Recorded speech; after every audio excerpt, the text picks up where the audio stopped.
Masuk adik, masuk. Masuk. Atas. Iya, masuk. Iya, udah.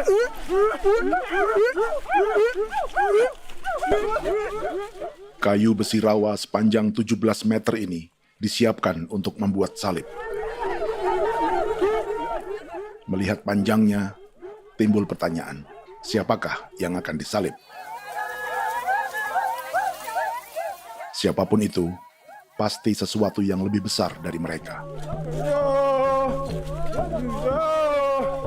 Tapi Frankie Woro, Casimilus Awe, dan warga suku Auyu di Papua Selatan ini tak akan melukai siapapun. Mereka memakai salib ini sebagai tanda perlawanan.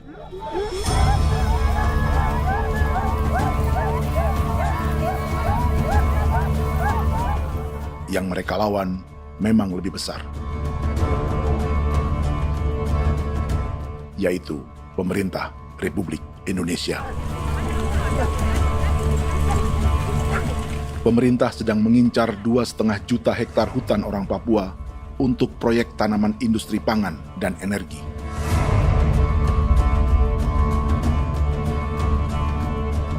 Ratusan kilometer dari salib orang-orang Auyu itu, orang Muyu sedang menyiapkan gerakannya sendiri. Tapi kali ini dalam bentuk sebuah pesta.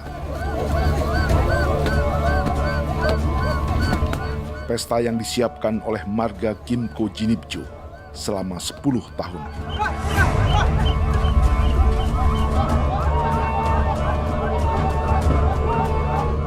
Sosok di marga ini adalah Willem Kimco, orang asli Papua yang tak punya kartu identitas kewarganegaraan manapun.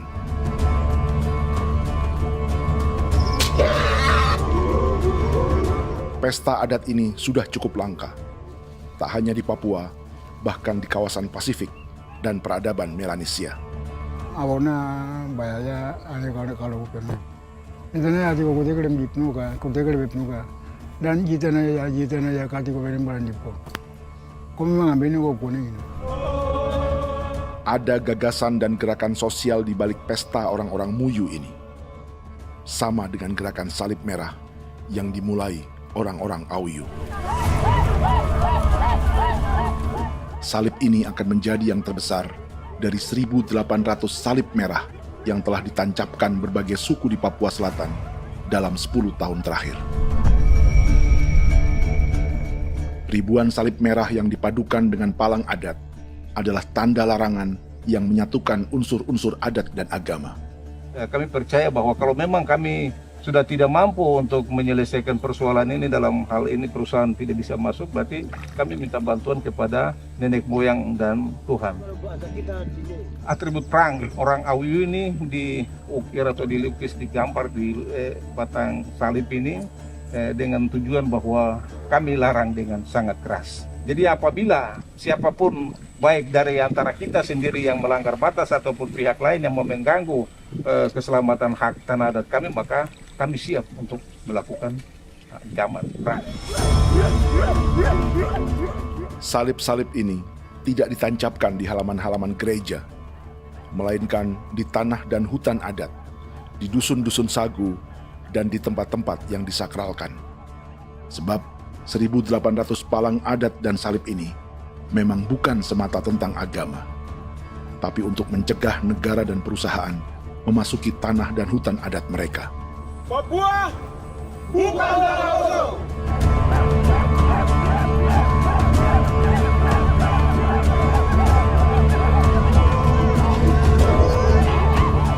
Di zaman TikTok ini, kami ingin menceritakan semua ini lewat film yang pendek.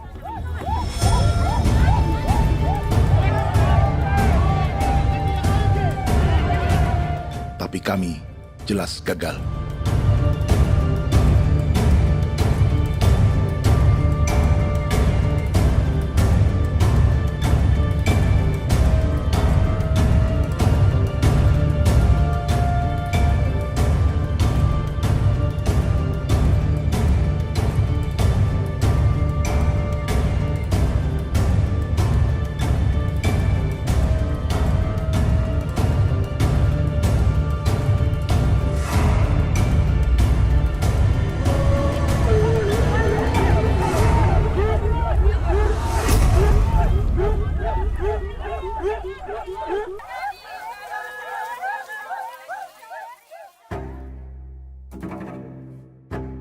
Di planet ini, ada 5 pemilik hutan hujan tropis terluas yang tersisa. Kongo di Afrika, Brazil, Peru, Bolivia, dan Indonesia.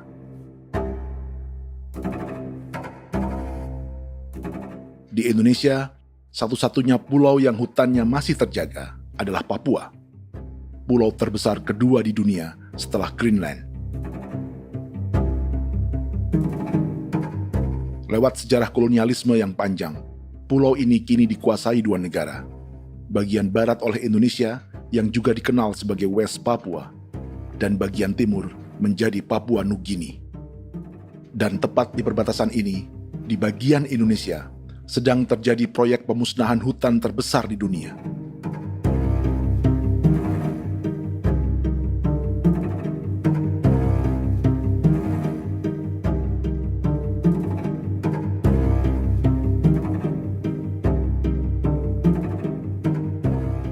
Pemerintah Indonesia sedang membuka lebih dari 2,5 juta hektar hutan untuk sawit, tebu, padi, dan peternakan. Ini disebut proyek strategis nasional untuk lumbung pangan dan energi yang jadi ambisi 3 presiden. Bagian terbesar direncanakan untuk mencetak sawah seluas 1,3 juta hektar. Lalu bagian lain akan ditanami tebu seluas 560.000 hektar untuk gula dan bioetanol. Setiap liter bensin di Indonesia akan dicampur bioetanol 10% atau E10. Ada 10 perusahaan di proyek ini, dan semuanya dimiliki oleh 1 keluarga saja. Berikutnya, ada areal sawit seluas 400.000 hektar untuk biodiesel. Targetnya mencampur 50% solar dengan minyak sawit atau B50. Dan terakhir, pemerintah akan membuka peternakan seluas 380.000 hektar. Jadi, apa yang salah dengan proyek pangan dan energi ini? 5 orang Papua dalam film ini akan menjawabnya.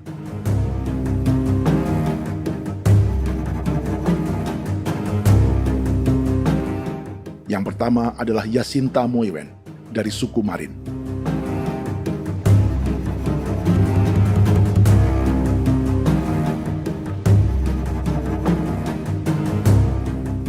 Yasinta dan warga di distrik Ilwayap di Merauke sudah menjadi korban. Hutan dan rawa sebagai sumber pangan dan ekonominya telah dihancurkan. Jalan sepanjang 135 km sedang dibuat, dan di kiri kanannya akan dicetak 1 juta hektar sawah. Mereka sulit menolak atau melawan. Salib sudah digeser, masih datang lagi dengan senjata mereka nih. Karena proyek ini juga dijaga tentara. Macam-macam senjatanya.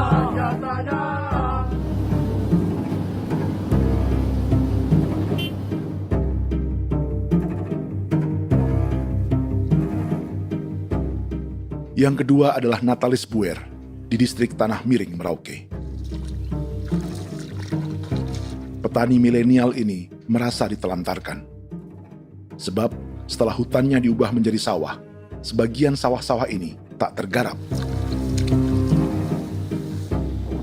Orang asli Papua seperti Natalis tak punya modal untuk benih, pupuk, perawatan, hingga ongkos panen.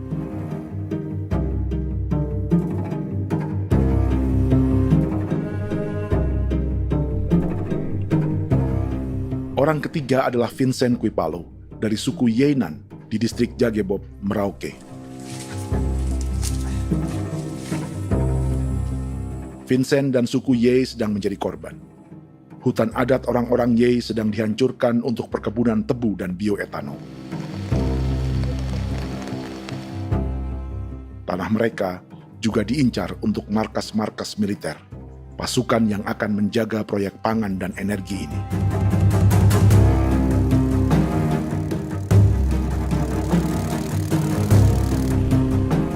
Yang keempat adalah Frankie Woro dari suku Auyu di distrik Fofi, Kabupaten Bovendigul. Hutan dan tanah mereka terancam perluasan perkebunan sawit untuk campuran biodiesel atau B50. Orang-orang dari suku Auyu ini adalah calon korban. Merekalah salah satu pelopor gerakan Palang Adat dan Salib Merah. Meski kadang berseberangan dengan gereja yang mereka anggap lebih mendukung pemerintah dan perusahaan. Mereka bahkan sedang merencanakan gerakan yang lebih besar, dengan salib yang lebih besar. Tanah milik Somu Sobisiba itu bahwa tanah ini diciptakan oleh Tuhan dan memberikan warisan kepada kami. Kami ini hanya hak jaga.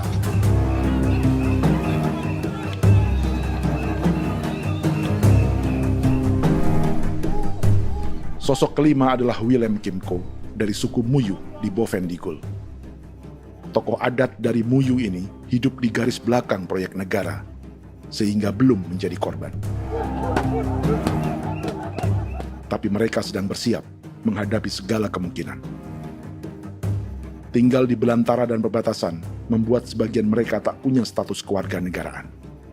Tapi mereka telah hidup jauh sebelum ada Indonesia atau Papua Nugini.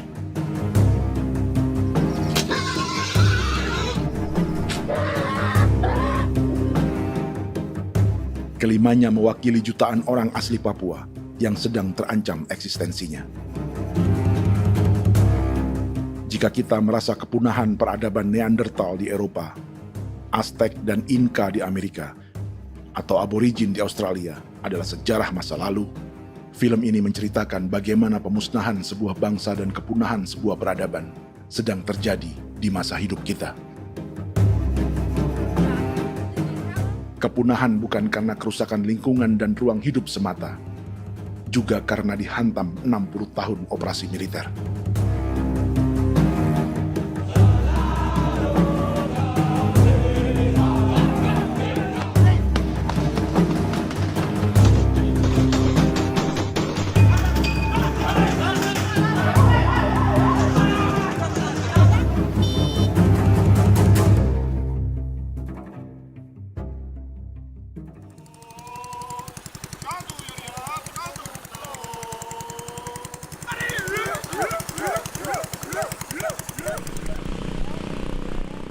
Frankie Woro dan orang-orang Auyu sedang berburu.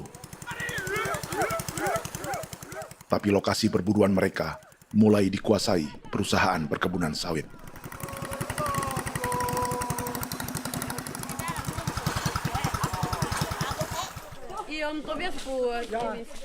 Kita akan menuju arah ke Inabusu. Di sana kami akan masuk di wilayah konsesi perusahaan PT Indo Asiana Lestari, dan di situ ya ada survei-survei mereka yang mereka pernah lakukan, tapi juga kami ada lakukan tanda-tanda saksi di sana.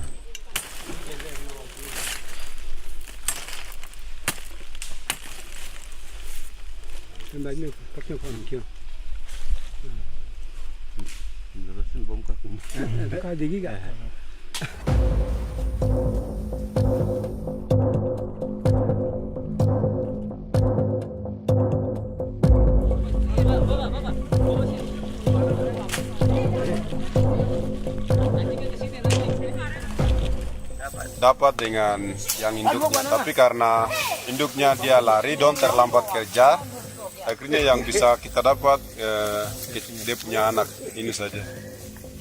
Ini kalau pakai bahan kayak hasil.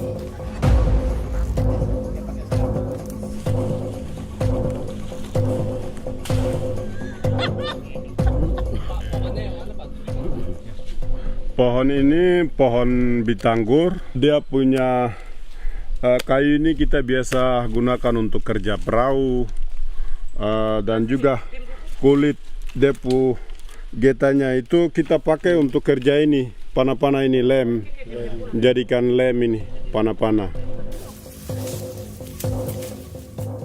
Hutan ini adalah supermarket bagi suku Auyu. Juga lumbung pangan atau bank untuk menyimpan deposito kekayaan alam. Hutan juga tempat yang penuh dengan sejarah suku, situs budaya, dan tempat-tempat sakral.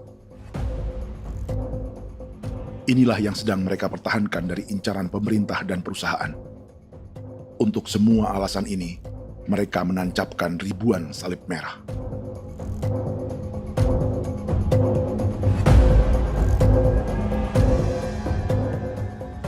Tapi dari kampung, warga suku Auyu memberi kabar pada Frankie tentang intimidasi oleh aparat negara agar mereka melepas tanah ke perusahaan sawit dan berhenti memasang palang adat dan salib merah.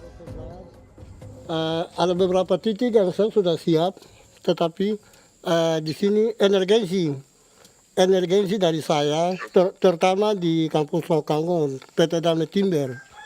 Dia mengganggu saya dengan menggunakan kekerasan maupun pihak hukum. Dan kemarin saya ada pernyataan penolakan secara resmi, tapi masih tetap dengan menggunakan pihak hukum untuk masuk, untuk harus dituntut saya untuk harus diterima perusahaan itu. Kita di situ ada 15 marga, tetapi 15 marga juga tidak setuju. Marga-marga siapa yang terima dan marga-marga mana saja yang menolak. Nanti kita lihat dari pertimbangan itu, dan di situ dan kita undang mereka untuk bicara dengan kami. Sebagai sosok yang aktif dalam gerakan, warga Auyu terus memberi informasi lapangan kepada Frankie yang tak selalu berada di kampungnya. Izin pernyataan yang mereka paksa saya untuk tanda tangan itu, tapi sementara saya tidak tanda tangan. Data semua ada di tangan saya. Ya. Baik, kalau gitu itu lebih bagus karena tanda tangan itu yang berbahaya. Iya. Tanda tangan itu yang lebih berbahaya karena sekarang ini modern dan canggih, dan itu yang mereka biasa pakai untuk tipu muslihat. Mereka biasa pakai itu di tanda tangan itu. Betul. Dari Bambisa juga di Sofia dia masuk untuk memaksakan kami marga untuk harus menerima perusahaan itu. Tapi kemarin kami sudah menolak. Babinsa di sini nama bosku. Itu yang sekarang strategi militer yang sekarang mereka pakai. Jadi yang penting masyarakat itu yang benar-benar mau menolak siap dukung ketua marga siapa yang nanti tampil. Ini adalah peta konsesi sawit untuk biodiesel dalam proyek strategis nasional. Dan di distrik Fofi inilah, orang-orang Auyu hidup dari sungai dan hutan.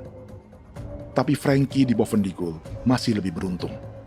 Setidaknya dibandingkan Yasinta Moyen di Merauke yang sudah kehilangan hutan dan rawanya.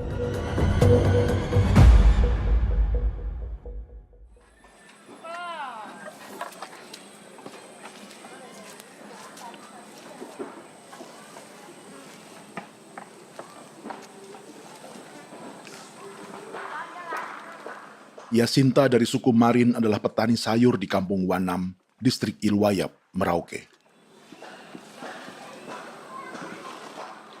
Memanfaatkan lahan yang ada, ia berkebun dan menjual hasilnya ke pasar kampung. Ini ekonomi warga di Wanam untuk menghasilkan uang, lalu memberi barang kebutuhan yang tak bisa mereka produksi sendiri. Tapi kehidupan sebenarnya ditopang oleh ekosistem hutan dan rawa. Inilah sumber pangan utama dan peradaban mereka.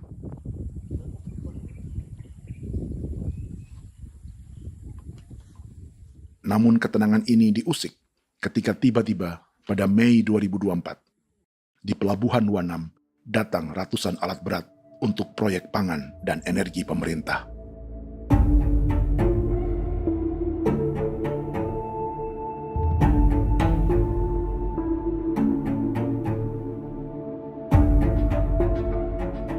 Kami masyarakat setempat kami tidak tahu. Kami kaget pagi-pagi kapal sudah ada di pelabuhan kami.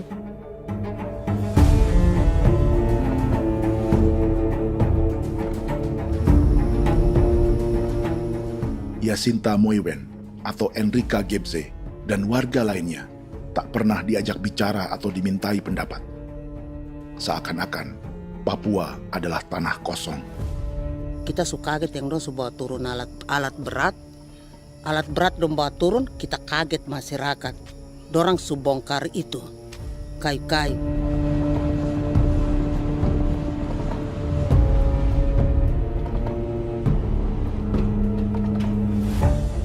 Bersamaan dengan alat-alat berat itu, juga berdatangan tentara Indonesia untuk mengawal proyek pembukaan hutan milik Jacinta.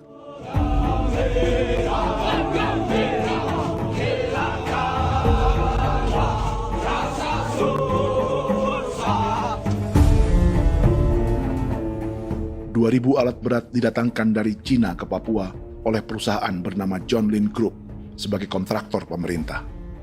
Ini disebut sebagai pesanan eskavator terbesar di dunia dengan nilai 4 triliun rupiah. Misinya membuka hutan dan rawa milik orang Marin, salah satunya untuk membangun jalan sepanjang 135 km. Sementara di kiri kanannya akan dicetak sawah yang ditargetkan seluas 1,3 juta hektar. Jalan berupa garis lurus ini bukan rute tradisional ekonomi masyarakat. Jalan ini akan menghubungkan kawasan perkebunan sawit dan tebu di sebelah timur, juga untuk mobilisasi pasukan militer. John Lin Group adalah perusahaan yang dimiliki Andi Samsudin Arsyad atau yang dikenal dengan Haji Isam. Sebagian orang mengenalnya sebagai pengusaha yang hobi balapan mobil.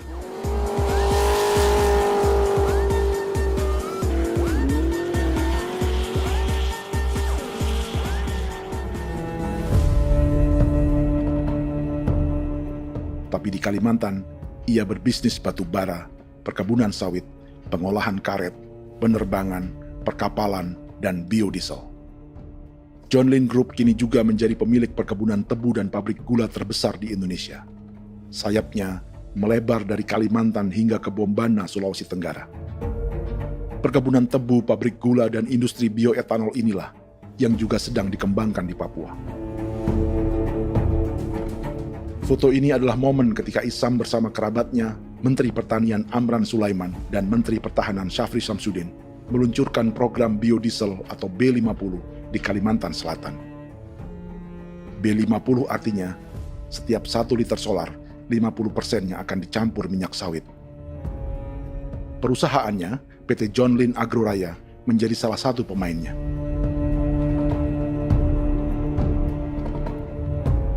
Sepanjang tahun 2025, saham PT John Lin Agroraya pernah naik hingga 700%.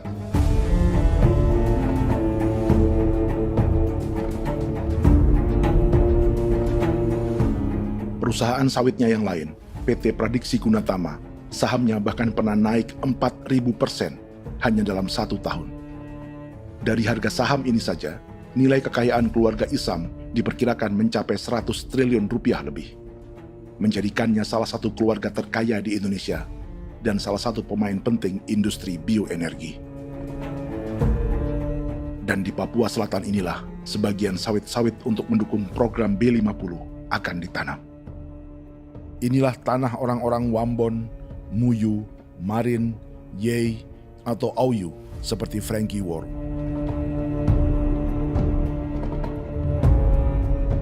Haji Isam pernah menjadi tim kampanye nasional Presiden Joko Widodo dalam pemilu 2019 saat melawan Prabowo. Bintang Mahaputra Utama diberikan kepada Saudara Andi Syamsuddin Arsyad. Beliau berjasa luar biasa dalam mendorong pertumbuhan ekonomi daerah maupun nasional. Setelah menjadi presiden, Prabowo memberi gelar kehormatan Bintang Mahaputra Utama pada Isam.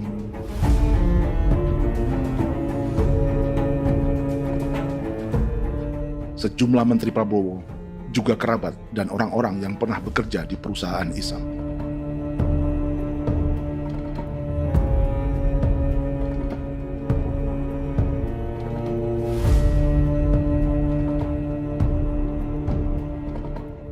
Lawan sebesar inilah yang sedang dihadapi Jacinta di kampung Wanam, Merauke.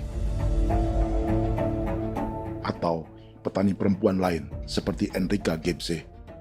Jadi alam kita ini sudah rusak. Jadi kita itu biasa jalan dari sini tuh harus pasang jerat di situ, harus cari makan di situ lagi. Itu tempat-tempat itu pasang-pasang jerat, tempat babi, rusa, sekarang sudah tidak ada lagi.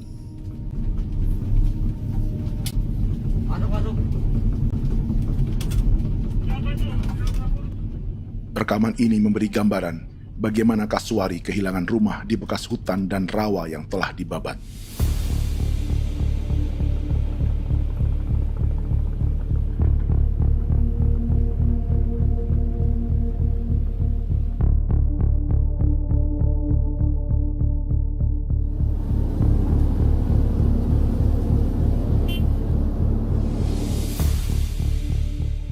Keterlibatan tentara dalam proyek pangan dan energi di Papua memakai dalih bahwa ancaman terhadap negara kini tak hanya perang secara militer, tapi juga melalui pangan dan energi. Kementerian Pertahanan pun terlibat karena proyek ini dianggap operasi militer selain perang. Jadi tugas kamu adalah menjaga sumber cadangan pangan nasional. Macam-macam senjatanya, Proyek ini menambah panjang alasan mempertahankan kehadiran tentara di Papua dalam 60 tahun terakhir. Saat ini, jumlah tentara Indonesia di Papua mencapai 56.000 personel, atau ada 1 tentara untuk setiap 100 orang Papua. Bandingkan dengan rata-rata nasional, di mana hanya ada 1 tentara untuk 696 penduduk Indonesia. Itu belum termasuk polisi. Artinya, 1 orang Papua dijaga lebih banyak senjata dari rata-rata penduduk Indonesia. Tanah dan hutan diambil secara sepihak untuk kepentingan pembangunan batalion dan bandar antariksa. Ini bentuk perampasan masyarakat. Penolakan kehadiran markas-markas militer terjadi di sejumlah tempat di Papua. Tak hanya karena trauma dan ketakutan, juga karena mengambil tanah-tanah adat.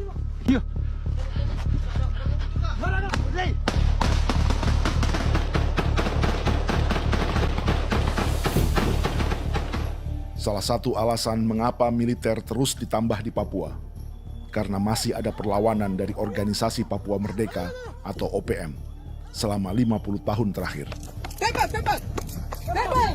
Ayo. Tapi kekuatan militer OPM diperkirakan hanya 1.430 personel dan 360 pucuk senjata. Selebihnya, mereka menggunakan senjata tradisional.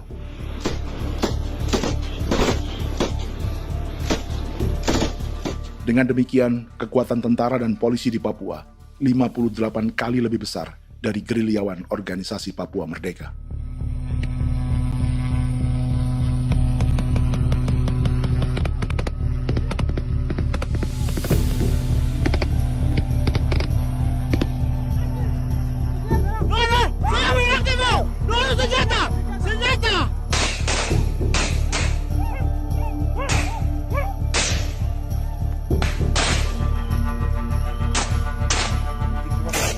Sebagian tentara berada di garis depan pertempuran, tapi sebagian besar lainnya terlibat operasi non-tempur menjaga proyek pemerintah dan investor swasta.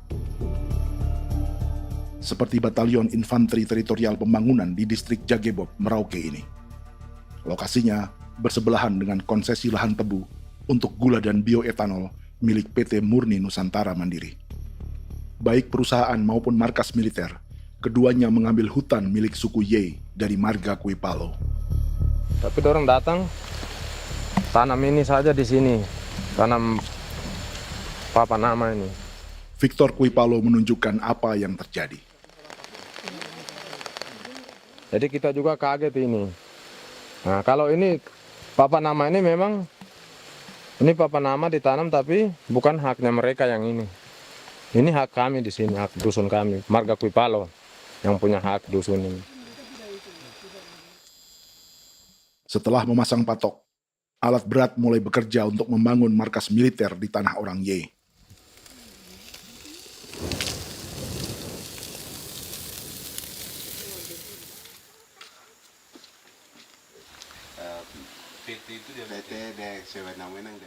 Kehadiran markas militer mengkhawatirkan warga yang pernah mengalami trauma. Takut kenapa? Kalau macam yang awal macam sekarang bu kampung hidup ini kan aman. Terus kenapa harus didirikan korem di sini? Bukankah dengan adanya Korem semakin aman ada tentara di sini? Kalau untuk kampung kayaknya tidak bisa aman kalau ada tentara, paling masyarakat dipukul itu ini. Kalau kampung hidup begini malah saya sejahtera dan saya punya masyarakat. Apa pernah ada pengalaman buruk sebelumnya dengan tentara di daerah sini? Ada yang cerita waktu pos-pos di sini tuh di 13, 12 itu zaman katanya Patimura. Memang kasihan. Malah kita punya orang ini yang dianiaya betul, dipukul. Disuruh kerja bakti tidak mau atau lama mencari, namanya kita pangkur sagu itu butuh waktu 1 minggu. Kalau lama begitu ya paling diseret apa pukul itu. Operasi militer Indonesia di Papua dimulai tahun 1962 lewat Operasi Trikora. Tapi perlawanan bersenjata pertama di Papua baru dilakukan tahun 1965 di Manokwari. Nanti tanggal 1 Mei jam 12.30 pemerintahan di Irian Barat mutlak akan jatuh di tangan.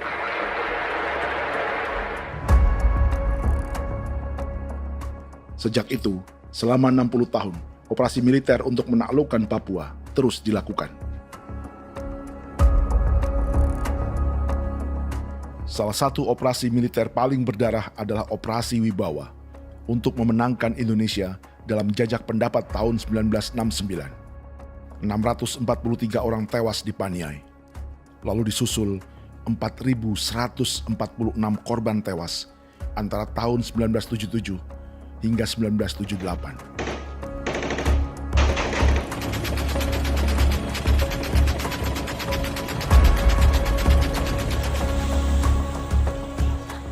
Operasi militer ini menimbulkan gelombang pengungsian hingga kini. Dewan Gereja Papua mencatat 103.000 orang menjadi pengungsi pada tahun 2025 dan nyaris tak diberitakan media-media Jakarta.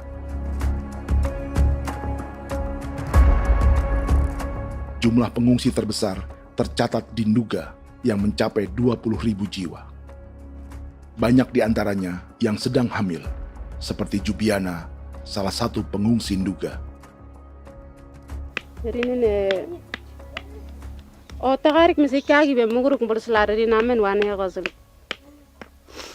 bigari me egirik menene an nimbo mesle bok selar nene wam dak yak lek prak de oi gore bangal no so ndak lo yo nandam yanet ndang no yat de nanen di ko nerwa membri wal marwa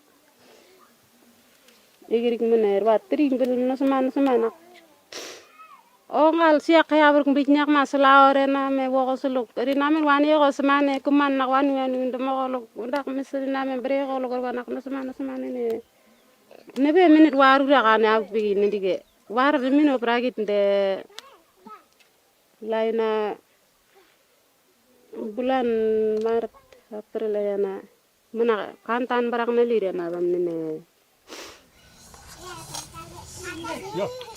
Jubiana lalu menamai anaknya Pengungsi Kogoya. Selain Jubiana, juga ada Emma dari Maibrat yang melahirkan di hutan. Sampai di kampung gini, katanya bilang ada tentara yang bangun jembatan. Nah, capek itu juga pun masih tahan. Kembali lagi ke hutan lagi. Seperti itu sampai saya jatuh di tengah jalan. Orang sampai terbanting di kayu semuanya. Berasa sakit begitu. Melengkapnya tuh Domika Serli, pengungsi Wako. Masyarakat sipil dari Kampung Aitrem sementara mengungsi karena kampungnya sementara dikuasai oleh TNI Polri. Seratusan ribu pengungsi di Papua saat ini jauh melampaui jumlah yang mengungsi ke Papua Nugini tahun 1984, yaitu 10.000 orang karena menghindari operasi militer.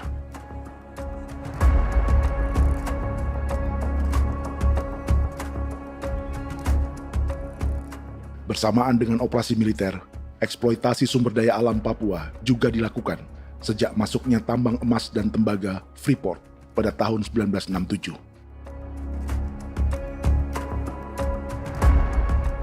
Disusul perkebunan sawit awal tahun 1980-an. Lalu ada perburuan buaya untuk diambil kulitnya. Sebelumnya, ada eksploitasi gas alam di Teluk Bintuni, pencarian besar-besaran kayu gaharu, atau pembukaan hutan tanaman industri. Ini belum termasuk perburuan dan perdagangan ikan arwana di selatan Papua, penebangan kayu merbau dari hutan-hutan Jayapura, emas di Blok Wabu Intan Jaya, bahkan nikel di pulau-pulau kecil Raja Ampat. Dan kini, dalam skala yang belum pernah terjadi dalam sejarah, Papua dipaksa mencetak sawah, tebu untuk bioetanol, dan sawit untuk biodiesel.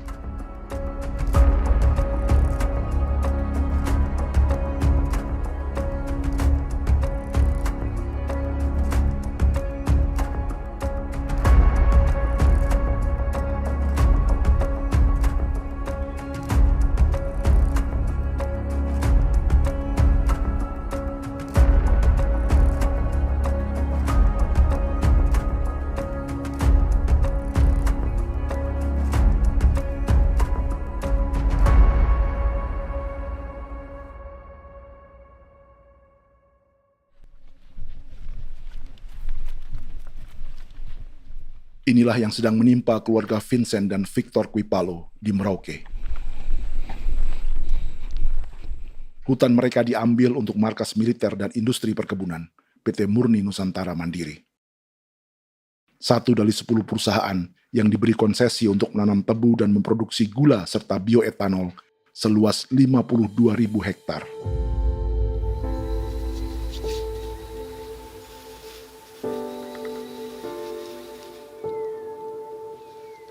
Perusahaan ini dianggap mengambil hutan dan tanah orang-orang Ye, terutama marga Kuipalo, yang memiliki hak adat terhadap 2.300 hektar hutan.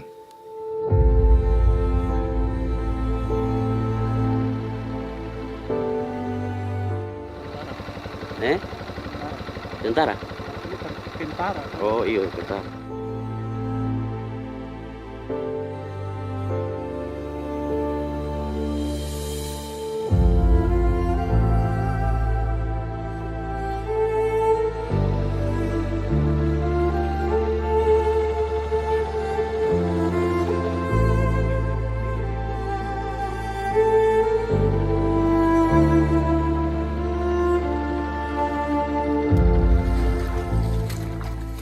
Keluarga Kuipalo sedang melihat apakah perusahaan semakin mengancam tanah mereka.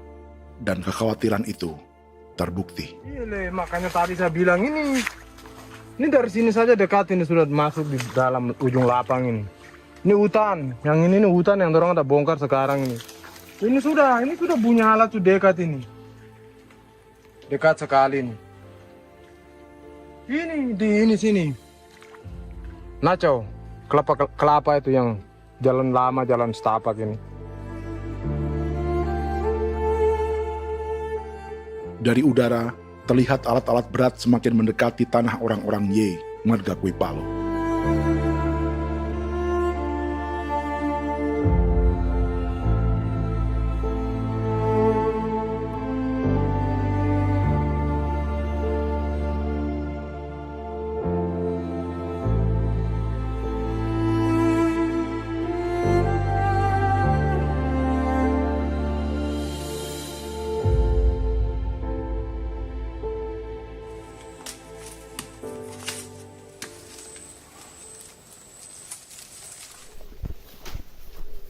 Keesokan harinya, Victor dan kerabatnya memberi tanda cat merah di pohon-pohon yang berada di batas tanah mereka.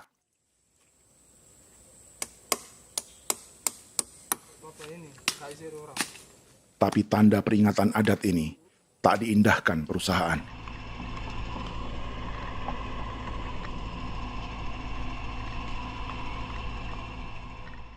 Dua bulan kemudian, perusahaan tetap memasuki tanah marga Kuipalo. Sama. Kami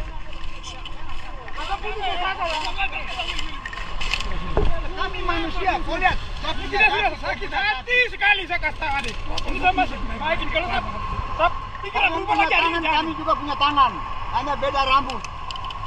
Mister itu juga. Wah, buka. Tidak.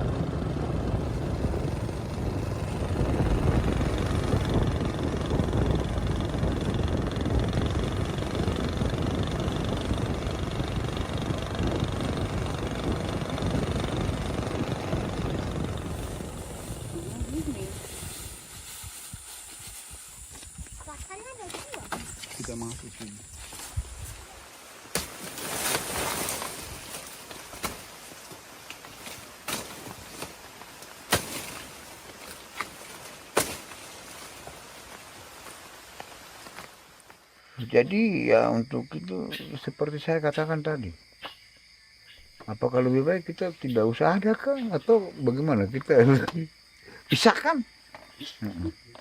pisahkah dari negara ini kah? Jangankan tuh, saya kemarin bicara sama Daniel, datang sama saya dengan persoalan Kodam ini. Saya bilang, Pak Daniel, kalau lebih baik saya ngungsi ke Papua Nugini. Dia bilang, aduh Bapak jangan begitu. Ya memang, kalau tidak bisa menghargai kami, lebih baik pilihan yang itu yang saya memilih. Lebih baik saya pindah dari sini. Saya mengungsi ke Papua Nugini, di negara tetangga. Masih di laut. Apa?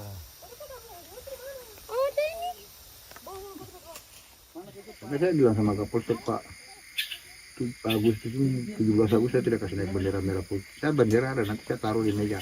Bendera saya ada. Karena saya punya pikiran percuma kita ini merasa bahwa kita hidup di bawah naungan merah putih. Ternyata merah putih tidak lindungi kami. Tidak anggap kami sebagai kami rakyatnya. Dia lambang negara. Dan kami menghargai lambang negara itu. Ternyata lambang negara ini, kita bernaung di bawah lambang negara ini, kita tidak dilindungi. Hak kita tidak dihargai.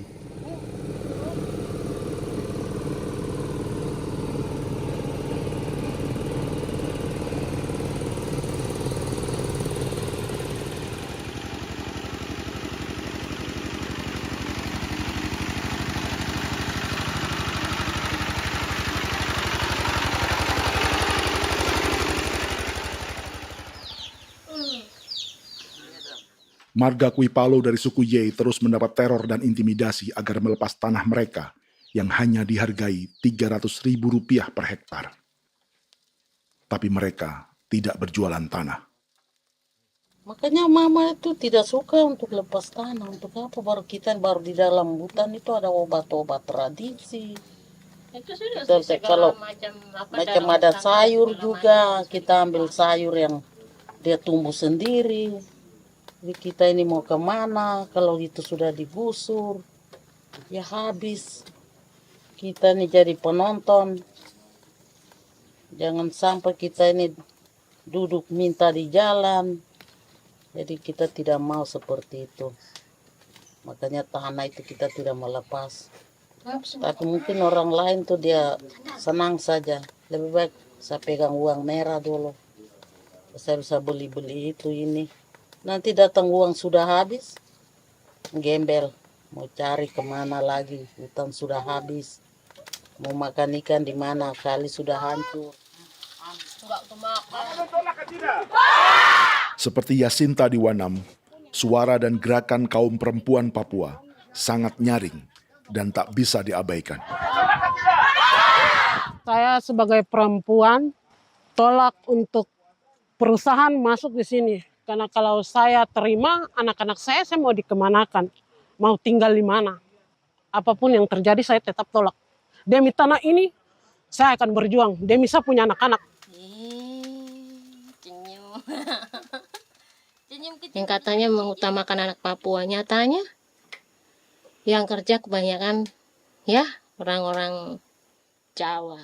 Dan sendiri orang Jawa, tapi bukan mau bicara yang tidak-tidak. Memang kenyataannya seperti orang-orang Papua itu diterbelakangkan, kurang diutamakan, gitu.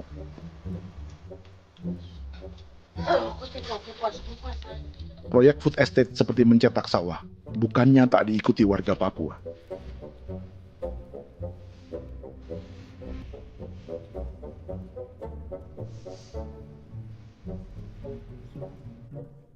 Salah satunya Natalis Buer di distrik Tanah Miring, Merauke.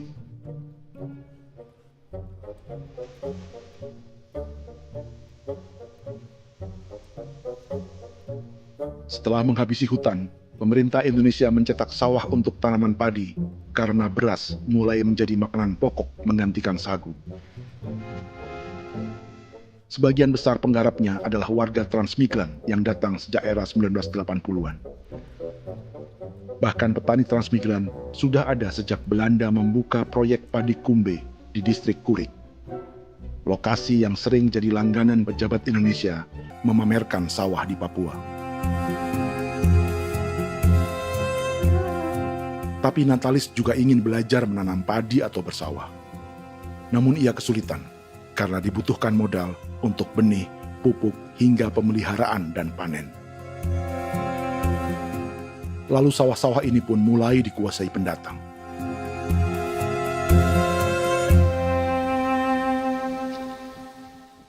Tapi sejauh ini di kampung kami ini yang saya lihat memang ada kelompok kami punya di sini yang sudah tergabung dalam Gapoktan, kemudian masuk dalam optimalisasi lahan.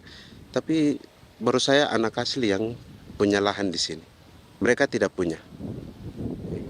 Pemerintah dalam hal ini adalah Kementerian Pertanian bersama-sama Kementerian Pertahanan yang dalam hal ini pada garis di bawahnya adalah TNI Angkatan Darat, memberikan support yang maksimal kepada masyarakat khususnya di Merauke dalam rangka. Saya kemarin habis 9 juta. 9 juta ya? Iya, 9 juta karena dia sudah tidak dipakai toh. Ya. Perempuan Papua seperti Filomina juga mau bertani. Pemerintah memberi bantuan Rp900.000 per hektar lewat program optimalisasi lahan atau OPLAH. Tapi dibanding biaya produksi dan harga jual gabah, Filomina mengaku berkali-kali rugi dan kini memutuskan tak lagi menggarap sawahnya. Terus kita harus cari uang untuk kombeng. Betul. Karung kita beli. Karung beri sendiri lagi. Tenda kita beli. Ini dari yang offline ini don tidak siapkan. Tidak ada. Tidak ada ya, jadi mama don sendiri. Itu yang saya udah bilang, 900.000. Itu modal untuk kerja sawah ini. Mulai dari kerja sampai nanti panen. Panen. Wih, ngeri sekali. Iya, lucu toh? Tidak dapat itu. Betul, Mam. Kalau disuruh tanam ubi berhektar-hektar, mari datang. Kita tahu cara rawatnya bagaimana, iya. Tanamnya bagaimana, tanam model bagaimana supaya hasilnya model begitu. Kita tahu. Kalau yang ini kan kita baru belajar. Sebagian hutan milik warga Senayu di Merauke sudah dibuka untuk sawah dan kebun tebu oleh PT Global Papua Abadi. Proyek pertanian ini dikerjakan oleh Kodim Merauke. Mereka melepas sebagian tanah karena ingin belajar bertani. Saya punya nenek moyang tidak ajar saya tanam padi. Tapi saya mau berubah. Generasi saya yang berikut ini besok lusa tidak bisa makan pisang, sagu. Namun program optimalisasi lahan yang dijanjikan dengan berbagai bantuan tak dirasakan Filomina. Obat rumput beli, obat padi beli, jonder kita bayar, bahkan bibit masih kurang, cari bibit lagi beli. Jadi saya memang kalau program pemerintah saya sama sekali saya tidak suka. Baku tipu saya.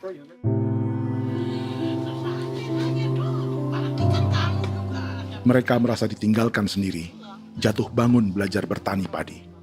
Sementara sumber pangan dan air yang semula mudah didapat, kini telah berganti sawah dan kebun tebu. Dulu kita masih bisa jalan, nanti masak di kali, pakai air kali. Minum pakai air kali. Sekarang, kok mau masak? Tidak ada air. Air sudah susu, mau minum tidak bisa. Sudah dengan obat. Drone semprot tebu itu saja drone. Drone yang semprot. Saya lihat di itu. Jadi kita bukan drone yang terbang di atas untuk disemprot. Iya, ada semprot obat. Dong lempar pupuk di bawah ya dia mengalir ke kali. Mengalir ke kali, ke rawa-rawa.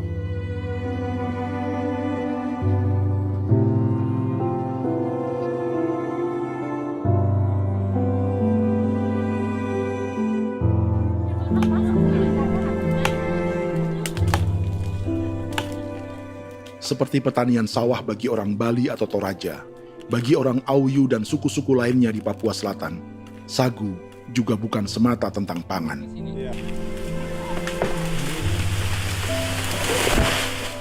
Bagi orang Auyu dan Marin, sagu adalah kerabat, sosok orang tua, sosok nenek moyang yang harus dijaga dan dilindungi.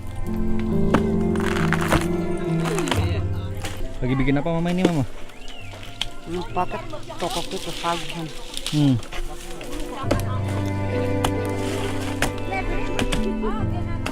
Kami diingatkan oleh leluhur, sagu itu tidak boleh digusur dan tidak boleh diganggu dengan cara apapun, dan di dalam rangka kepentingan apapun tidak boleh. Kamu harus bela, bahkan sampai nyawa pun harus menjadi taruhan demi membela keselamatan keberadaan sagu di atas tanah ini.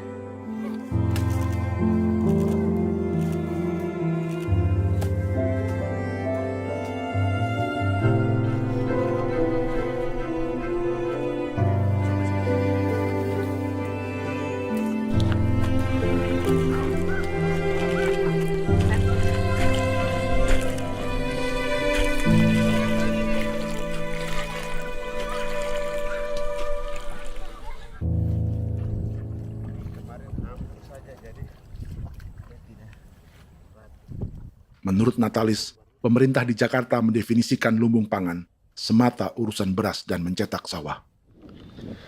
Sebenarnya orang Papua itu bukan tidak bisa bertani. Kami tanam ubi itu bagian dari pertanian.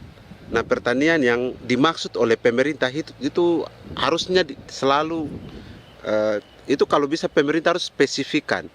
Pertanian apa yang dimaksud? Pertanian tanam padi atau pertanian tanam ubi, petasan dan lain-lain. Ini yang harus dispesifikkan dulu. Begitu, sehingga tidak menjustifikasi kami orang asli Marin bahwa kami tidak bisa bertani. Bukan. Kami buka kebun besar-besar di sana, bahkan bermeter-meter, ratus-ratus meter pakai sekop, bukan pakai ekskavator, tapi ini pakai skop. Itu pertanian, begitu. Bagi Natalis, alih-alih memaksimalkan sawah-sawah yang sudah ada untuk petani Papua, pemerintah selalu membuka hutan baru, seperti dikerjakan perusahaan John Lynn Group dan melibatkan tentara. Padahal, sejarah keterlibatan militer dalam proyek food estate atau cetak sawah adalah sejarah kegagalan yang bertubi-tubi 4 presiden selama 30 tahun terakhir.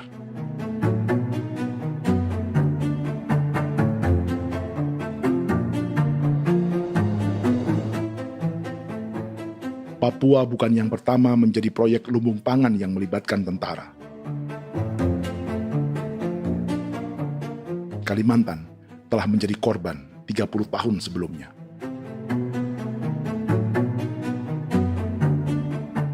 Ini adalah bekas hutan yang sudah dibuka di Pulang Pisau, Kalimantan Tengah. Tahun 1996, di era Presiden Jenderal Soeharto, ia menghabisi 1 juta hutan di lahan gambut untuk mencetak sawah demi memenuhi ambisi swasembada beras, bukan swasembada pangan. Hutan tropis Kalimantan dihabisi dalam skala yang belum pernah terjadi dalam sejarah. Di bawah rezim militeristik, tak ada yang berani melawan keinginan Soeharto, termasuk orang Dayak seperti Kuneng. Nggak bisa dihalangi itu. Nggak boleh dihalangi. Ya kalau ada kata-kata aja menghalangi, sudah kita diseret ke kepolisian dulu. Atau bisa langsung di PKI-kan. Iya, di PKI-kan gitulah. Jadi kita tuh nggak berani apa-apa dulu tuh. Ya. Apa maunya aja. Misal bilangnya A. Setahun setelah pengundulan hutan skala besar itu, tahun 1997, untuk pertama kalinya Kalimantan mengalami kebakaran lahan dan kabut asap terbesar dalam sejarah.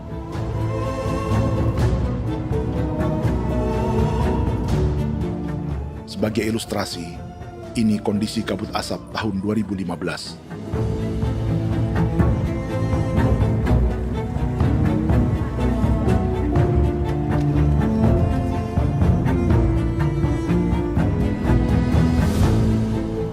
Proyek 1 juta hektar sawah Jenderal Soeharto itu gagal.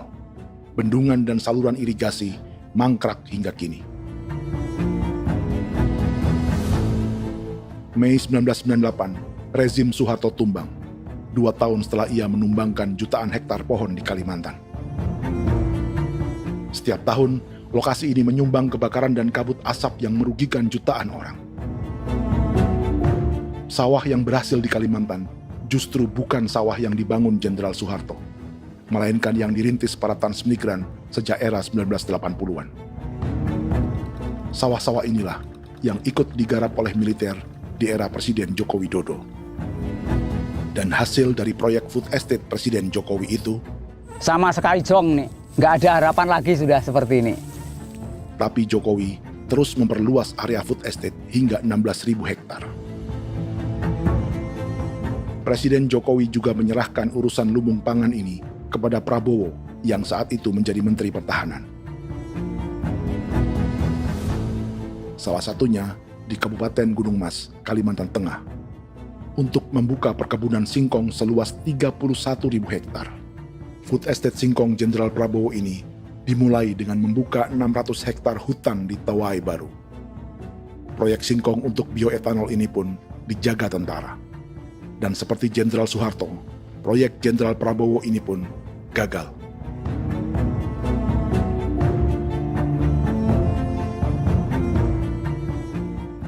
Dengan reputasi ini, Joko Widodo dan Prabowo justru sedang membuka 2,5 juta hektar di Papua.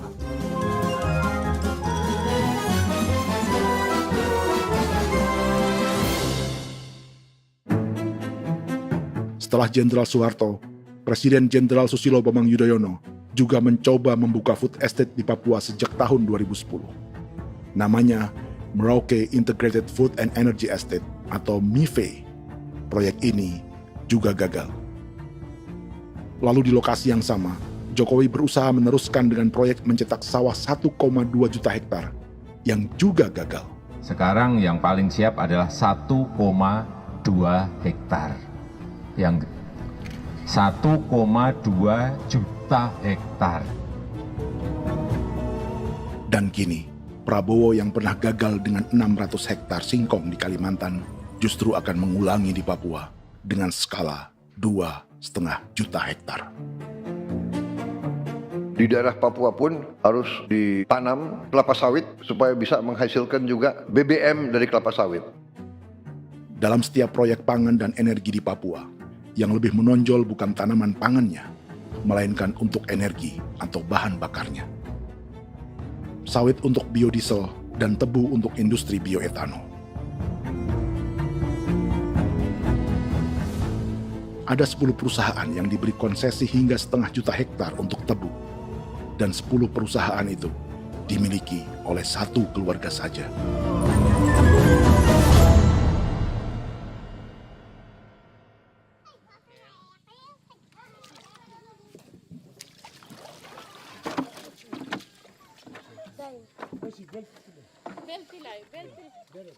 Para perempuan Auyu di Bovendigul akan berangkat memancing.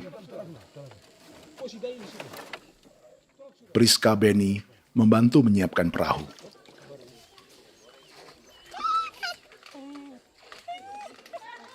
Mereka akan mengumpulkan bahan pangan di hutan untuk persiapan acara penancapan salib merah berikutnya.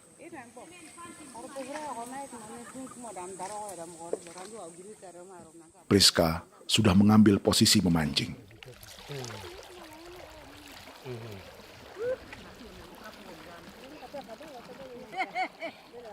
1.800 salib merah telah dipasang di wilayah adat berbagai suku di Papua Selatan untuk menghalau perusahaan sawit dan tebu.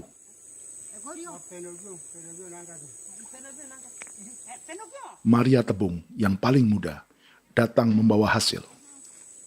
2 ekor ikan gastor alias gabus toraja.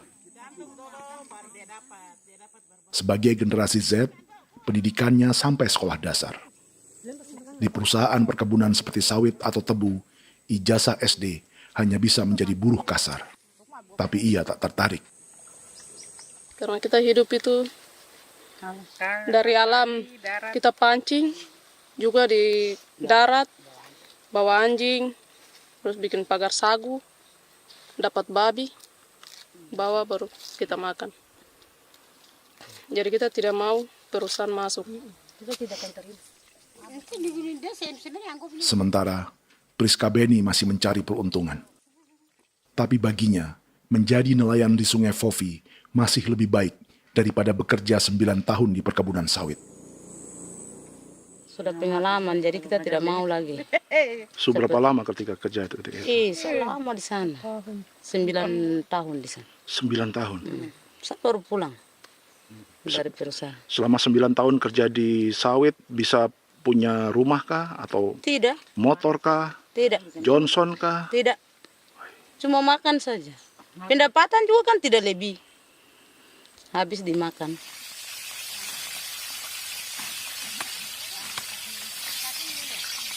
Satu minggu libur berapa hari? Tidak libur. Minggu tetap kerja? Tetap kerja. Tidak bisa ke gereja? Hari Minggu kerja. Hari Minggu juga kerja. Dia tidak mengenal agama perusahaan itu.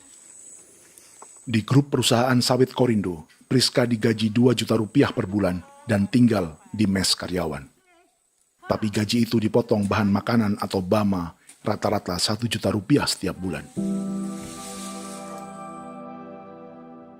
Korindo adalah grup perusahaan yang salah satu usahanya adalah hutan tanaman industri dan sawit di Bovendigul dan Merauke. Di Papua, mereka memakai bendera PT Tunas Sarwa Ema. Perusahaan ini pernah memberi bantuan pada Keuskupan Agung Merauke. Keuskupan Merauke belakangan mengeluarkan pernyataan mendukung proyek strategis nasional di Papua. Umat Katolik yang memprotes sikap gereja tersebut ditangkap polisi. Jadi selama 9 tahun tidak bisa nabung? Tidak. Makan saja. Makan saja. Makan saja. Menabung bagaimana? Keperluan banyak. Sudah sampai. Habis di anak-anak uang sekolah. Uang 1 juta itu mana sampai. Mau nabung juga tidak cukup. Sudah pengalaman, jadi kalau di sini perusahaan mau masuk tidak.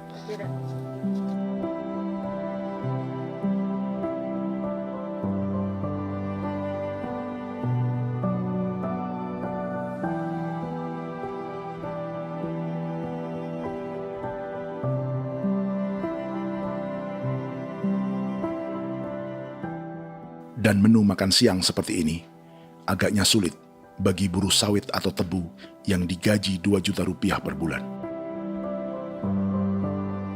Generasi Z seperti Maria Tebung atau generasi milenial seperti Priska Beni punya matematika ekonominya sendiri. Sawit untuk biodiesel atau tebu untuk bioetanol tak akan ada bedanya bagi mereka.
Perkebunan tebu 1,5 juta hektar di Merauke adalah ide 3 presiden untuk menggenjot penggunaan bioenergi sebagai campuran bahan bakar fosil. Selain swasembada pangan, swasembada energi di daerah Papua pun harus ditanam kelapa sawit supaya bisa menghasilkan juga BBM dari kelapa sawit. Juga tebu menghasilkan etanol. Singkong, kasava juga untuk menghasilkan etanol. Bioetanol adalah bahan bakar nabati atau tumbuhan yang dapat dicampur dengan bensin. Sama dengan program biodiesel yang mencampur solar dengan minyak sawit. Pertamina saat ini sudah menjual BBM bioetanol dengan campuran 5% yang dipasarkan dengan merek Pertamax Green 95. Tapi pemerintah ingin menaikkan kadarnya menjadi 10% atau E10. Maka ke depan kita akan mendorong untuk ada E10 Kemarin malam sudah kami rapat dengan Bapak Presiden. Bapak Presiden sudah menyetujui untuk direncanakan mandatori 10% etanol. Idenya untuk mengurangi ketergantungan pada bahan bakar fosil yang diimpor dan menimbulkan polusi.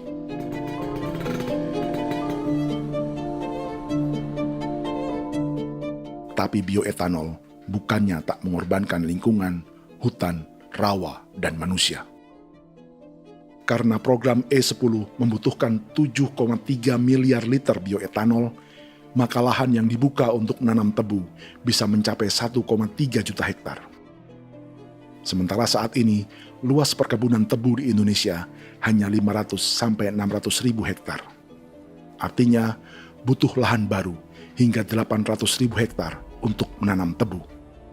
Dan 500 ribu hektar diantaranya sedang dibuka di Papua. Hutan yang tadinya untuk menumbuhkan pangan berubah jadi tanaman untuk bahan bakar di jalanan. Kecepatan pulihnya hutan beradu dengan jumlah dan kecepatan kendaraan di jalanan.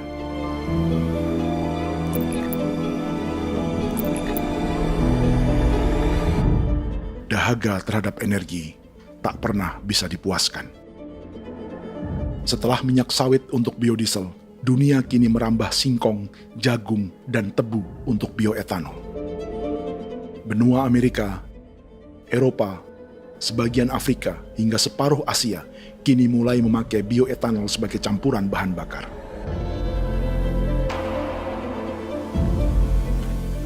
Selain perebutan lahan, masa depan dunia juga dibayangi semakin mahalnya harga pangan karena persaingan antara perut manusia dengan tangki kendaraan. Ini adalah lokasi perkebunan tebu dan bioetanol PT Murni Nusantara Mandiri yang mengancam tanah Vincent Quipalo dan orang-orang Ye di Merauke. Beberapa kilometer di selatan adalah PT Global Papua Abadi yang mengancam tanah orang-orang Muyu dan Marin. Dua perusahaan ini adalah bagian dari 10 perusahaan yang mendapat konsesi lahan untuk tebu dan bioetanol di Merauke. Batas konsesi mereka bahkan sama dengan batas negara Indonesia dengan Papua Nugini.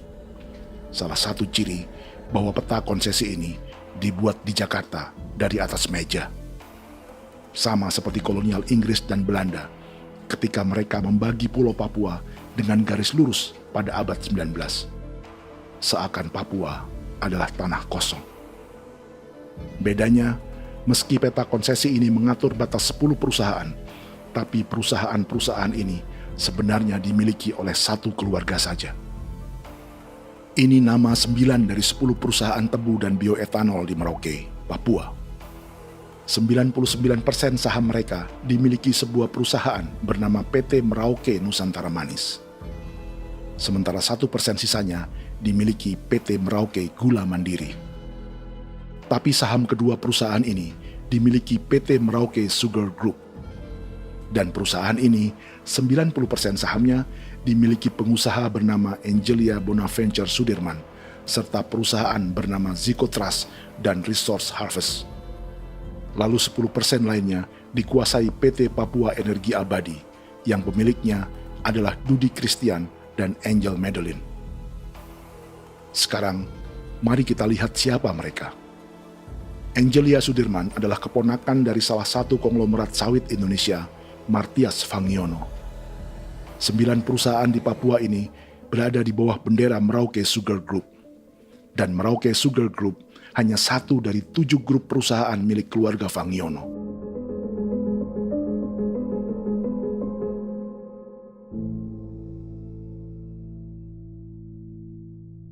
Ini Martias Fangiono. Seperti Haji Isam, Martias selama ini dikenal sebagai pengusaha sawit yang kini merambah bisnis tebu dan bioetanol. Ini momen saat penanaman perdana tebu di Merauke bersama Presiden Joko Widodo Juli 2024. Di sini juga ada anak Martias Fangiono, yaitu Wirastuti Fangiono. Wirastuti adalah salah satu yang menonjol dari keluarga Fangiono. Tahun 2025, Forbes mencatatnya sebagai konglomerat termuda dengan kekayaan 23 triliun rupiah yang mengendalikan 2 grup usaha, FAP Agri dan Surya Dumai Industri. Keduanya adalah perusahaan sawit dan biodiesel. anak dan bapak ini adalah investor utama bagi Jokowi dan Prabowo untuk proyek tebu dan bioetanol di Papua. Sementara yang ini adalah mertua Sitorus, pemilik raksasa agribisnis dunia, Wilmar International, yang juga memegang konsesi sawit di Papua lewat berbagai perusahaan. Tapi mertua kini memakai bendera baru, yaitu KPN Corporation atau Karunia Prima Nastari. KPN inilah yang memiliki kelindan bisnis dengan keluarga Fangiono untuk proyek tebu Merauke. Apalagi grup Wilmar yang didirikannya juga pemain gula utama di Australia. Tahun 2010, Wilmar membeli 100% saham perusahaan gula terbesar Australia, Sucrogin. Akuisisi senilai 1,5 miliar dolar Amerika ini langsung menjadikan Wilmar pemain tebu terbesar kelima dunia. Sebagian bibit tebu yang ditanam di Merauke adalah varietas yang dikembangkan Lembaga Riset Gula Australia atau Sugar Research Australia. Sugar Research Australia lalu menjalin kontrak pengembangan bibit dengan PT Global Papua Abadi milik Fangiono. Tapi masalahnya, Sugar Research Australia adalah badan publik yang tugasnya memajukan petani tebu dan sebagian dananya berasal dari pajak warga Australia. Itu artinya, warga Australia membiayai pengembangan bibit tebu untuk investor dan pemerintah Indonesia. Dokumen ini menunjukkan bahwa lembaga yang dibiayai warga Australia itu pernah memiliki kontrak penyediaan bibit dengan PT Global Papua Abadi milik keluarga Fangiono. Kontrak itu baru berakhir pada November 2024. Artinya, saat Presiden Jokowi dan keluarga Fangiono menanam bibit tebu pada Juli 2024 ini, kontrak itu masih berlaku. Nama lain dalam keluarga ini adalah Siliandra Fangiono, yang pada tahun 2024 dijuluki Raja Sawit Termuda dengan kekayaan 39 triliun rupiah dalam catatan Forbes. Ia mengendalikan grup First Resources. Secara umum, keluarga Fangiono memiliki 20 perusahaan di Sumatera, 32 perusahaan di Kalimantan, 1 di Jakarta, 2 di Singapura, dan 25 perusahaan di Papua. Di Papua, perusahaannya tersebar dari Sorong, Mapi, hingga Merauke. Para politikus dan pejabat Indonesia terus membesarkan konglomerasi, meski Martias Fangiono pernah divonis 1,5 tahun penjara karena kasus pembalakan liar dan kebun sawit ilegal tahun 2007. Sementara tahun 2022, Wilmar terlibat kasus korupsi ekspor minyak sawit dan divonis mengembalikan kerugian negara 11,8 triliun rupiah. Tumpukan uang ini disebut sebagai pembayaran dari grup Wilmar yang diterima secara simbolis oleh Presiden Prabowo pada Juni 2025 lalu. Tapi peran raksasa biodiesel dan bioetanol dunia ini belum akan surut di Indonesia. Bahkan sebaliknya. Sebuah dokumen presentasi bisnis dari Wilmar International Limited pada tahun 2010 ini bisa menjadi petunjuk.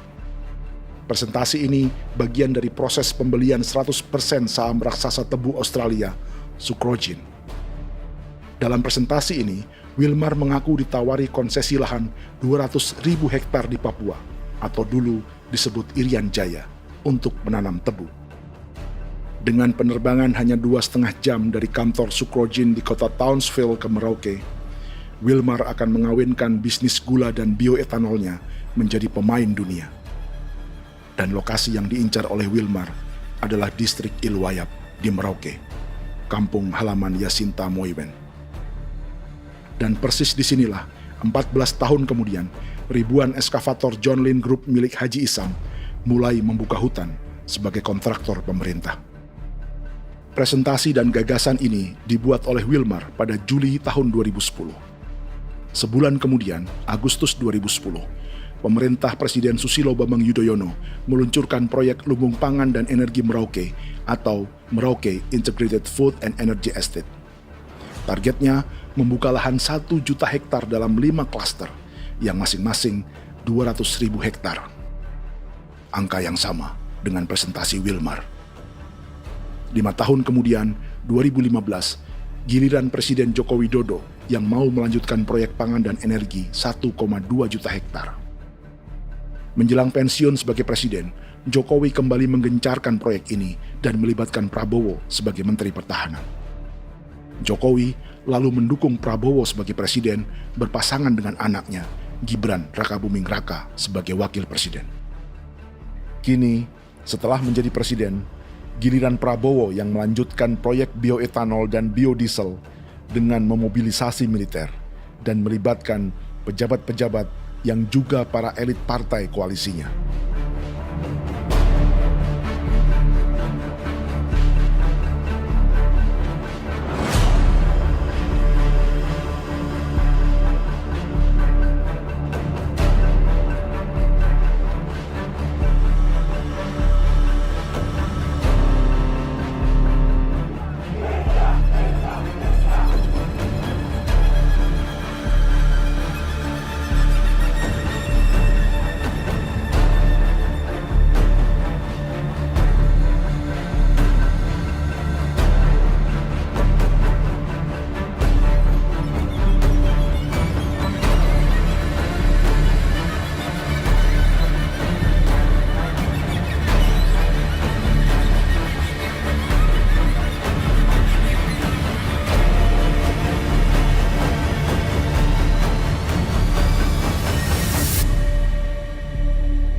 Tahun lalu, hutan-hutan di Pulau Jawa dalam waktu singkat berubah menjadi perkebunan tebu di bawah rezim kolonial Belanda. Orang Jawa menjadi buruh dan petaninya dipaksa menanam tebu. Dari kolonialisme dan politik tanam paksa itu, Belanda memperkaya negara dan para investornya. Tak puas membuka hutan untuk perkebunan di Jawa dan Sumatera, kolonial Belanda menanam tebu hingga di Suriname dan mengerahkan ribuan orang Jawa sebagai buruh pada tahun 1890. Inggris yang sudah menguasai negara seluas India dan Papua Nugini pun masih menanam tebu jauh di tengah Samudra Pasifik, di tanah orang-orang Fiji. Lalu memindahkan puluhan ribu orang India menjadi buruh di sana. 200 tahun sebelumnya, ratusan ribu orang Afrika bahkan diperbudak untuk bekerja di perkebunan-perkebunan tebu Spanyol dari selatan Eropa hingga Karibia, Kuba, atau Jamaika. Jika dulu tebu menjadi gula atau emas putih, kini cerita kolonialisme tebu berlanjut di Papua untuk bahan bakar nabati atau bioetanol. Dan seperti semua cerita tentang kolonialisme, akan ada yang berpesta dan ada yang membayar. Dalam setiap cerita pesta kolonialisme, baik di Jawa, Karibia, atau di Papua, selalu melibatkan para elit lokal, dari pejabat, perwira, hingga agamawan. Tapi dalam setiap kolonialisme, juga selalu ada cerita tentang mereka yang mempertahankan diri dan melawan.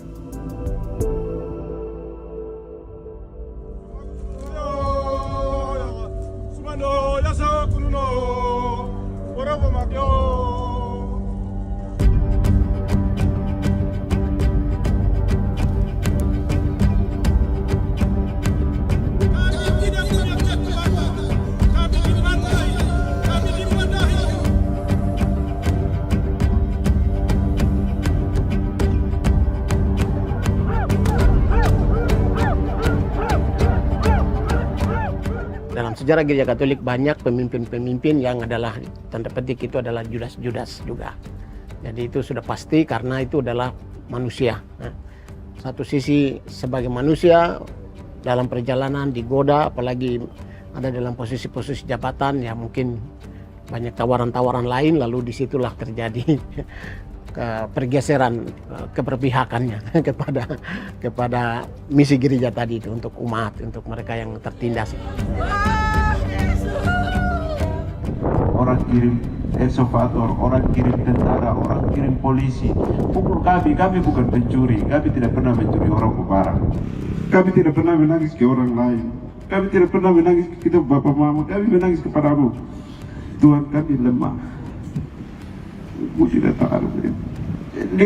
Ini jadi kuiera. Orang lain datang ke bangsa kami, ke wilayah kami untuk kasih habis kami.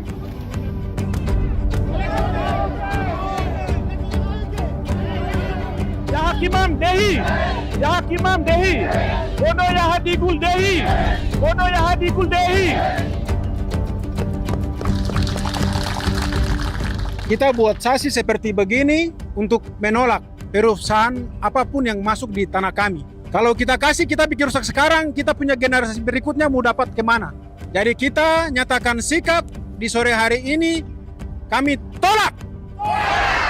Apa yang dilakukan pemerintah untuk PSN adalah kejahatan. Pemerintah bagian dari kejahatan, aktor perusak dan pembunuh terhadap negara, terhadap alam, hutan, terhadap manusia. Jadi negara jadi aktor pembunuh. Jadi Pilatusnya siapa? Negara, pemerintah Jakarta ini. Tanah Wiu bukan kosong. Masyarakat adat kami masyarakat. Perusahaan tolak. Biar asal.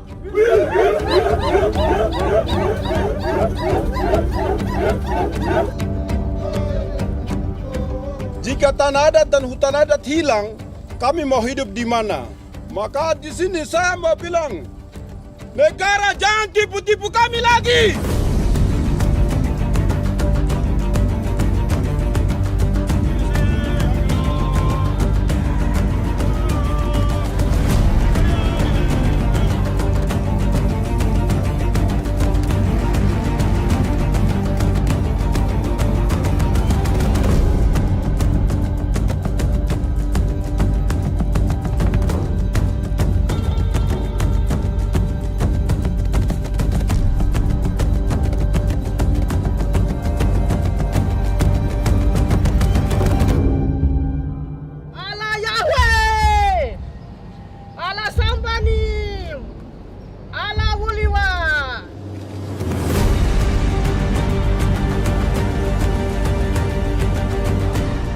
Kalau kami dianggap orang Papua itu bagian daripada Republik ini, tolong hargai kami. Dengan adanya PSN, PT John Lindrup yang sudah menerobos tanah kami dan hutan kami, merusak alam kami. Itu yang kami datang ke Jakarta jauh-jauh dari Papua. Kami mau bersuara kepada Bapak Presiden Prabowo Subianto, di mana keadilan untuk masyarakat Papua. Tolong lihat masyarakat Papua yang sudah mati. Kami bersepakat menyatakan, 1. Gereja-gereja di Indonesia mendukung masyarakat adat yang menolak proyek strategis nasional di tanah Papua. 2. Gereja-gereja di Indonesia menolak militerisme dan otoritarianisme di Indonesia.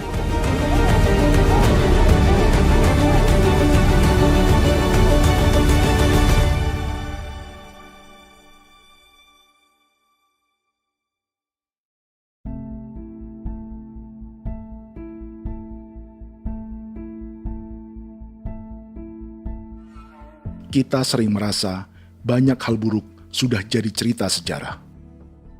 Dan kita sekarang hidup lebih baik, lebih beradab, atau mustahil melakukan kejahatan seperti di masa lalu. Kita tidak lagi menghukum mati orang dengan memenggal kepalanya. Kita menembaknya atau menyuntik racun agar tertidur dan mati. Tapi ada hal-hal yang tak berubah. Salah satu pembantaian yang kuat di ingatan kita adalah kejahatan Nazi atau genosida di Rwanda. Padahal pembantaian juga sedang terjadi di masa kita, seperti di Gaza, Palestina. Penghancuran sebuah peradaban seperti Indian di Amerika atau aborigin di Australia juga kita anggap masa lalu. Sekarang kita merasa lebih baik dan lebih toleran.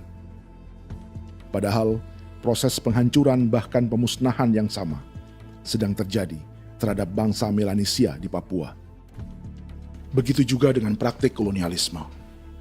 Kita merasa penjajahan seperti dilakukan Portugis, Inggris, atau Belanda sudah menjadi sejarah. Dan Indonesia tidak mungkin menjajah. Padahal itulah yang sedang terjadi dan dirasakan di Papua.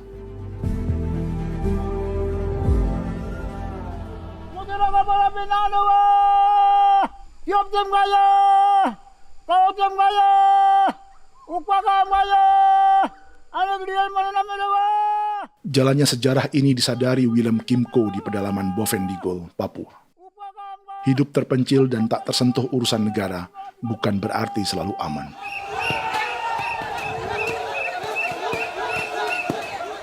Untuk sampai di tempat ini, orang-orang Muyu menempuh 2 hari berjalan kaki mengarungi hutan, lembah, dan sungai. Termasuk mereka yang datang dari perbatasan Papua Nugini. Mereka berkumpul untuk memenuhi undangan pesta adat yang disebut Awon Atatbon atau Pesta Babi. Yang mengundang adalah marga Kimco Jinipjo. Yang dituakan di marga ini adalah Willem Kimco. Ia tak punya kartu tanda penduduk dan kewarganegaraan manapun, baik Indonesia atau Papua Nugini. Tahun 1984, 10.000 orang Papua, terutama suku Muyu, mengungsi ke Papua Nugini untuk menghindari operasi militer Indonesia, termasuk Willem Kimco.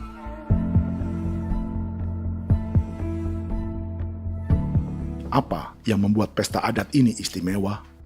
Apa bedanya dengan acara serupa yang dihadiri pejabat, tokoh agama, LSM, atau yang direkam oleh kru televisi dan konten kreator? 18.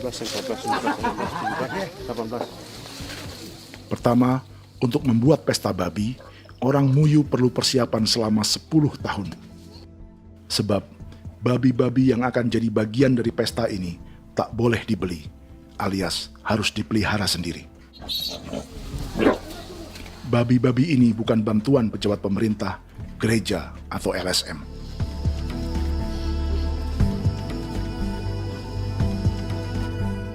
Yang kedua, babi-babi ini tidak dipelihara di kandang. Jadi punya nama babi ini kah? Harimau. Harimau? Harimau. Dia kulit dengan ini bulu di harimau, macam harimau begitu kan, kasih nama harimau. Setelah diberi nama, mereka dilepas liarkan di hutan sejak kecil. 10 tahun kemudian, jika tiba saatnya pesta, para pemburu akan mencari mereka di dalam 479 hektar hutan milik marga Kimco.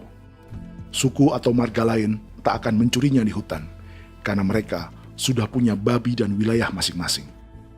Itu artinya mereka harus tetap menjaga dan mempertahankan hutannya agar babi-babi bisa hidup. Demikian juga dengan lahan pangan mereka, yang menumbuhkan sagu, keladi, atau aneka sayuran.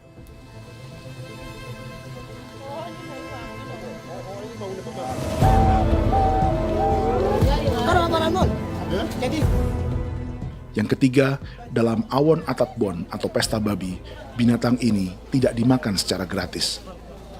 Setiap marga atau klan dalam suku Muyu akan membayar jerih payah tuan rumah menjaga hutan dan memelihara babi.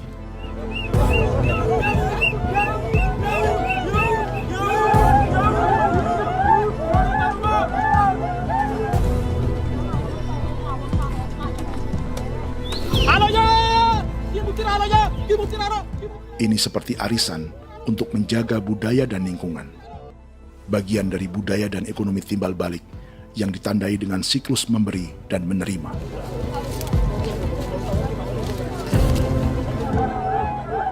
Ini juga cara orang Muyu membangun dan memperluas aliansi. Awon bet begul bet, ulan yau kandoet, asat bet anani, asat bet jenek liganani, oh ado amten anani, menini tene yage, kepo ke mau kau di mana, kepo ke mau mayat nih, kep tetek mau yang kep kan bet wini ke iftore wen, ne tene ya kadek nih, oke, kepo nanti kutu ke mau kepo ke pasar kutu orang nih. Kene man gini wane wanjo. Koko kati bolon ya bengo. Koko kuning bolon ya. Jika Willem Kimco dan marganya bisa menjaga hutan dan wilayahnya, marga lain ikut diuntungkan sebagai sebuah ekosistem. Demikian juga sebaliknya. Alasan keempat, mengapa pesta babi ini memiliki tempat khusus dalam peradaban orang Muyu, karena Willem Kimco khawatir peradaban mereka akan punah, menyusul ancaman terhadap ekosistem dan hutan. Setiap marga atau klan harus mengkonsolidasi diri dan membangun aliansi.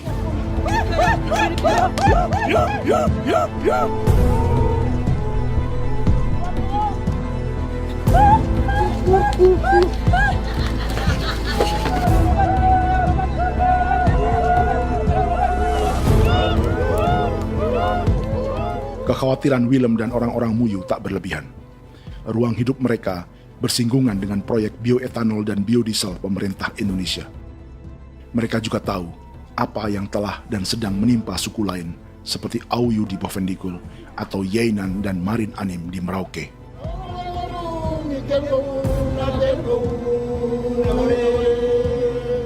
Jika suku-suku lain menggunakan palang adat dan salib merah sebagai gerakan perlawanan, orang-orang Muyu memakai pesta babi untuk mempersiapkan diri dan konsolidasi.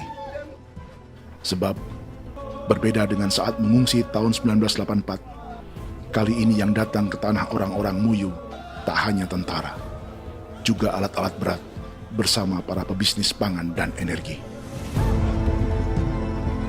Mau ke Palu, mau datang.